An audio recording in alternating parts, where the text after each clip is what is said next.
ناګهانه جومات ته لاړمه اعلان مې وکړلو مسافر یمه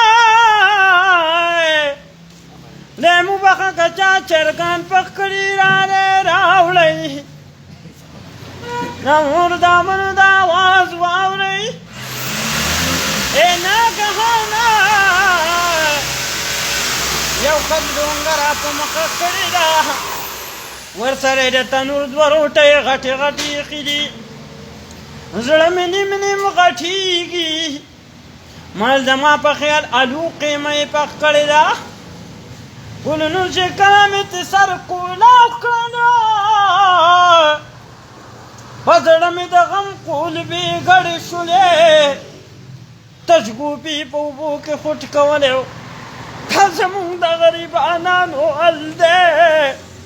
نو یا خدایه قانان ګډان خوري چرګان خوري زمونږ غریبانانو مونږ د کدوانو خولې پخې کړي اعلان مې بیا وکړلو ویم خدای مو بخس راوړئ بل مسلمان داسې څیز را په مخه کړی و